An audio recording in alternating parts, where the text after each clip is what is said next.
이어지는 순서는 리포트 토대로 종목 이야기하는 시간입니다. 비전경제연구소 김태성 이사와 함께할 텐데요. 돈 버는 리포트 시간 어서 오십시오. 네, 안녕하세요. 네, 제가 김태성 이사님께 빚진 게 좀 있습니다. 예. 여러분 기억하실 텐데 월요일에 제가 시장 오늘과 내일 네. 대타를 좀 했었잖아요. 맞아요. 그때 장이 마감하기 직전까지 시간을 좀 끌어야 되는 상황이었는데 무려 시간이 4분이 남은 거예요, 여러분. 네. 근데 김태성 이사님이 혼자서 4분을 끌어주셔서 제가 당황하지 않고 마감을 잘할 수 있었다는 네. 이런 월요일 스토리가 사실 있었답니다. 네, 오늘 어떤 종목을 가지고 오셨는지 그럼 본격적으로 리포트 이야기 해보도록 할게요. 첫 번째 종목 삼성전기입니다. 하이투자증권에서 제시했는데요. 네. 시점보다는 방향이라는 제목입니다. 투자 의견 매수에 목표 주가 18만 원을 제시했고요. 제목만 봐서는 어디로 가고 있는지가 더 중요하다라는 내용입니다. 내용 안에서도 삼성전기 바닥을 확인했다고 하더라고요. 네. 그 배경부터 체크해 주시죠. 일단 지난 월요일 이야기를 한번 더 해드리면 네. 그때 제가 이제 뭐 시간이 남아서라기보다는 네.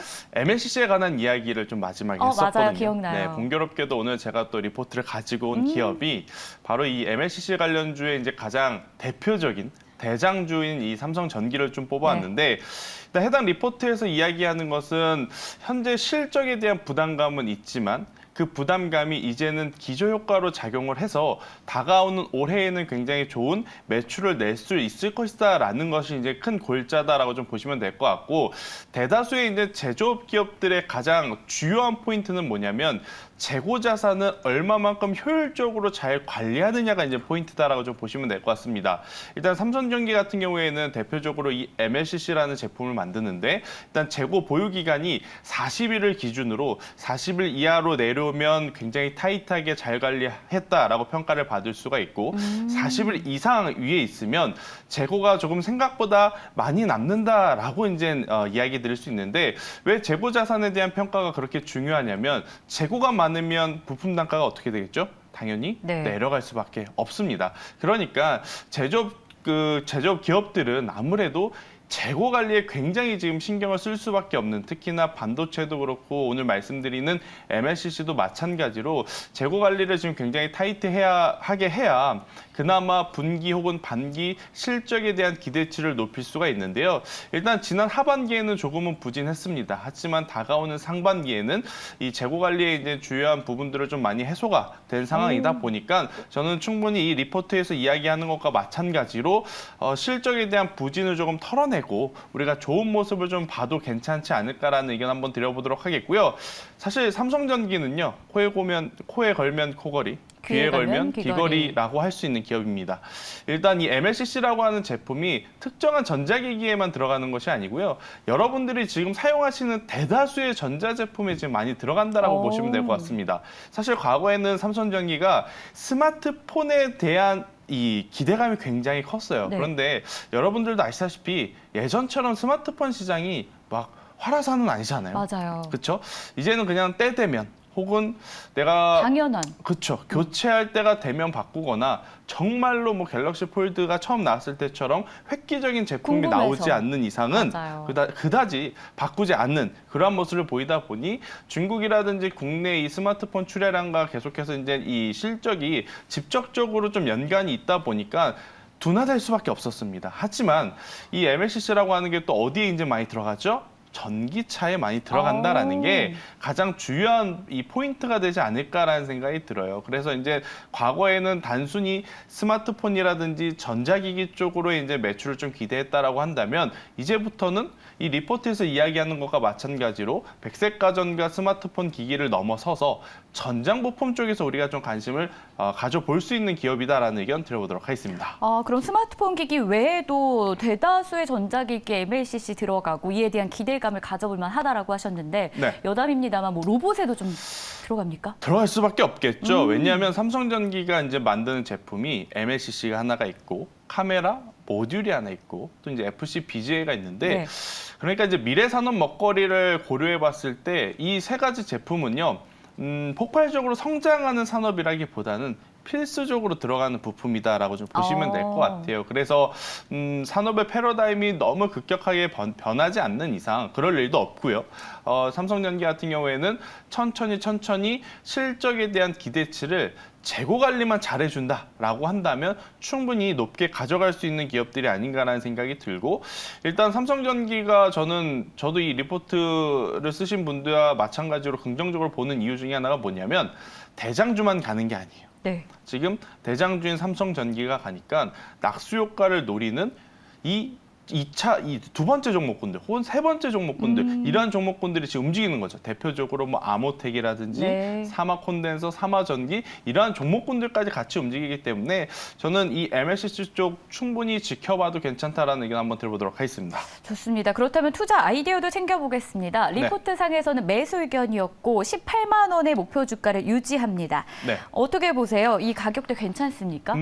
여러분들이 극단적으로 한번 좀 비교를 해볼 차트가 네. 에코프로랑 한번 보시면 될 것 같아요. 에코프로와 삼성전기를요? 네. 오.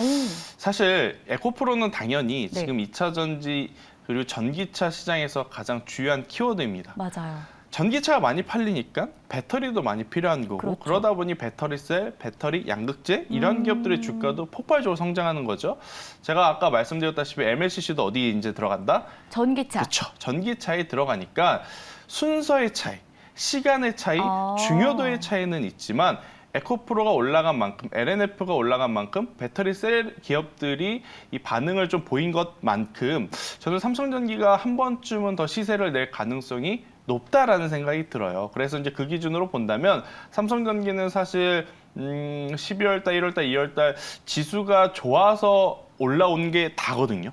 아직까지는 뭐 본업에 대한 이 평가를 재평가를 받았다라고 하기에는 그냥 시장 따라 올라갔던 거군요. 그죠. 아직까지는 없기 때문에 이 부분에서 만약 이 투자자들의 이 소비, 그러니까 투자 욕구를 좀 불러일으키는 수급이 붙어주게 된다라고 한다면 저는 충분히 지금 가격대에서 더 올라갈 수 있는 여력 높다라는 의견 드려보도록 하겠습니다. 자, 그럼 이 리포트 내용 믿어봐도 괜찮겠습니까?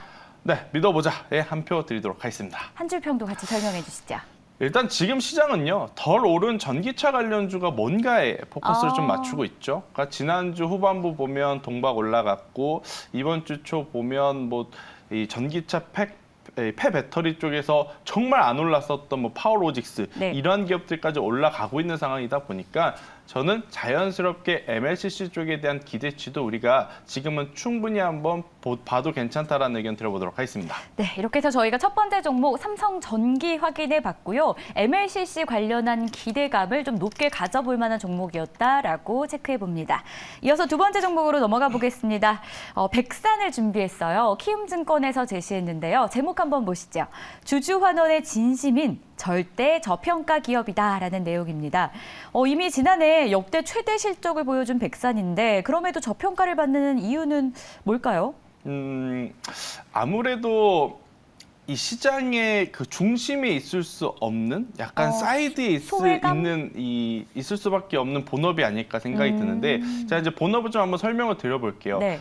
합성 피혁, 그러니까 가죽을 가지고 제품을 만드는데 참 지금 시장은 어느 한 군데에서 굉장히 이 퍼포먼스를 보이는 기업이 유리합니다. LNF처럼, 에코프로처럼. 그런데 지금 합성 피혁 같은 경우에는 우리가 신고 다니는 신발에 이제 주로 이제 많이 들어가는데 네. 여기도 들어갔지만 자동차, 가죽 시트에도 들어간다라고 보시면 됩니다. 그런데 이게 전문적으로 막 뭔가의 기술력을 가지고 있다라는 느낌이 확 와닿진 않을 것 같아요. 그래서 지금 많은 투자자분들이 사실은 시장의 주도주, 특히 변동성에 아무래도 좀 많이 집중을 하고 있다 보니까 그동안의 변동성이 적은 이 백산 같은 경우에는 조금은 소외받는, 그러니까 본업의 가치라든지 기술력으로 소외받는다라기보다는 그동안의 주가의 패턴을 좀 고려하면서 소외를 받는 모습을 좀 보이면서 굉장히 아쉬운 지금 모습을 좀 보이는데요. 일단 백산 같은 경우에는 이 리오프닝과 관련해서 직접적으로 당연히 소비 혹은 수요가 늘어날 때 실적이 늘어날 수 있는 기업이다라고 좀 보시면 될 것 같습니다. 그래서 지난 4분기에도 시장에서 이제 생각한 것보다 굉장히 또 좋은 실적을 냈고, 네. 다가오는 상반기에도 지금 중국 리오프닝 관련주들 계속해서 빠르게 움직이죠. 또 북미 시장도 생각보다 이 소비자들이 지갑을 잘 열어주고 오, 있어요. 그죠? 그러다 다행이네요. 보니까 이 백산 같은 경우에는 다가오는 상반기 실적까지도 기대해 볼 수 있는 요소들은 충분하다라는 의견. 대신에 단점이 아직까지는 그 장점을 이 투자자들이 잘 모르는 것 같다라는 의견을 한번 들어보도록 하겠습니다. 그래도 가장 큰 강점이 주주환원 아니겠습니까? 여기에 진심이라고요. 네.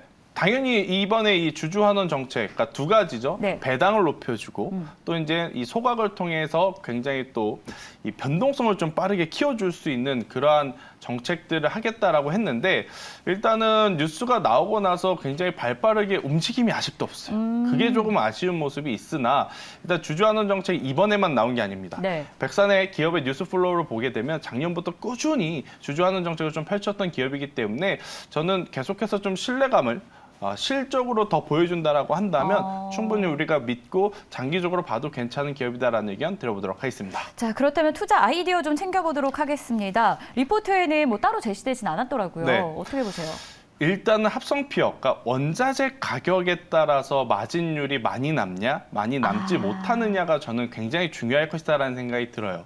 작년에 사실 대다수의 원자재 값이 올랐습니다. 네. 그러다 보니까 합성 피업 가격도 오를 수밖에 없는, 그런데 또 판매가라든지 판가를 쉽게 올릴 수 없다 보니까 영업 마진율이 생각한 것보다는 그렇게 높진 않았어요. 하지만 최근에 보면 대다수의 원자재 가격이 뭐 하향 안정화가 되고 있기에 작년보다 더 나은 올해를 좀 꿈꿔볼 수 있지 않을까라는 의견 한번 드려보도록 하겠습니다. 네, 알겠습니다. 자, 이 리포트 믿어봐도 될지 확인해 봅니다. 그렇다면 리포트 믿어봐도 괜찮겠습니까? 믿어보자. 네, 저 한 표 드리겠습니다. 좋습니다. 백산도 믿어보자라는 의견을 주셨는데요. 저희가 그러면 한 줄 평도 보겠습니다. 무겁기는 하지만 뭐가 무겁습니까? 일단은 종목의 움직임이 너무 둔합니다. 그래서 네. 지금 1월 달 답답하지 않을까요? 그렇죠. 2월 달 챗 GPT라든지 2차 전지 양극재를 통해서 변동성을 한번 맛보신 우리 네. 투자자분들이 사실은 공략하기에는 조금은 까다로울 수는 있어요. 그래서 장기적으로 또 투자를 하실 수 있는 분들에게는 대신에 더 적합할 수 있다라는 의견을 한번 조심스럽게 드려보도록 하겠고요. 그래서 이제 이 백산 같은 경우에는 저는 장기적으로 한번 보시는 투자자들만 한번 관심 있게 보자라는 의견 드려보도록 하겠습니다. 장기라면 대략 어느 정도 보시는 건데요? 그래도 하반기 실적까지는. 올해 정도. 네. 올해는 아마 실적에 대한 이 예상치에 따라서 변동성이 커질 겁니다. 고금리 시대이기 때문에. 맞아요. 그런데 다른 기업들이 실적에 대한 부담감을 낼 때 하반기 백산이 좋은 실적을 냈다? 그러면 그때는 아마 무거운 종목이 아니고요. 굉장히 가치 있는 기업이 될 가능성 저는 높다 생각이 듭니다. 그럼 일단 종목이 지금 현재 흐름 자체는 조금 무겁기는 하지만 그래도 그죠. 장기적으로 투자 관점이라면 충분히 가져가 볼 만한 실적이 뒷받침이 되는 그런 종목이라는 걸 기억해 보도록 하겠습니다. 자, 이렇게 해서 저희가 오늘도 리포트 통해서 두 종목 점검해 봤고요. 지금까지 비전경제연구소 김태성 이사였습니다. 고맙습니다.